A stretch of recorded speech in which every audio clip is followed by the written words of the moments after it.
This progression happens in many styles, in many palos that we call in flamenco, all right? But they happen in different places. And sometimes they might fool us because we think we're doing something different, but it's just the same. The nice thing is like when we put this same progression in a different place on the guitar, it gives us different tricks or different sounds, okay? For instance, if I take the same progression and I move it up here, one step up, and I start on F sharp, okay? First thing I can do is just raise my bar and leave the first and the second string open. And I have all these possibilities which I didn't have when I played on the other key. If I go to the next chord, will be half a step up. Then if I go one step up, I get A. And if I go one step up to the minor chord, will be B minor. Yeah? I'm doing exactly the same, just one step higher. But here I have different tricks that we're gonna learn and discover as we learn more, okay? So next progression you have to learn by heart is starting on A major. Okay? A major, which I already advanced you, we play it with two fingers. First finger barring on the fourth and third string, and second finger on the second string, because we want to have the third finger free to add it on the third string, third fret. Okay, so going back to the progression, A major, half step up, B flat, one step up, C major, which we usually do as C9, and then D minor.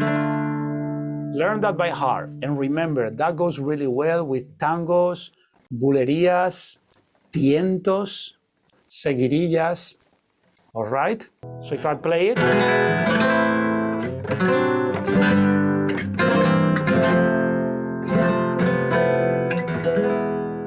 okay?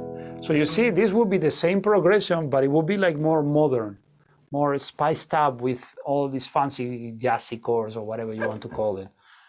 But if you know the basic 4/1s from the traditional flamenco, then when you get here, it would be no problem, okay?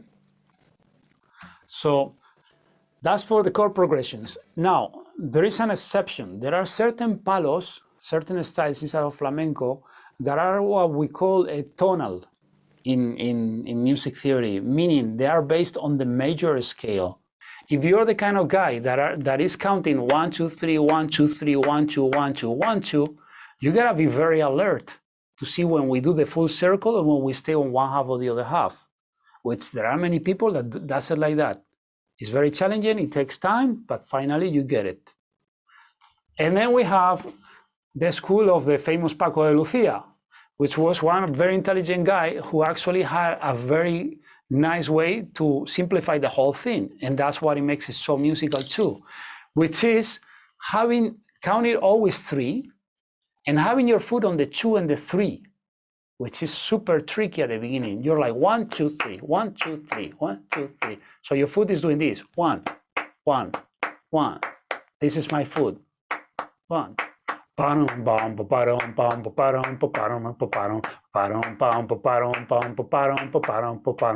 If the music changed to 2, I do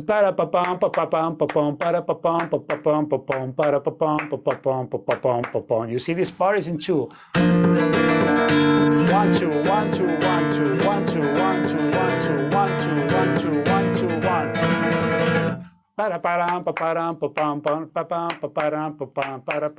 1. You see the foot here is 2, 3.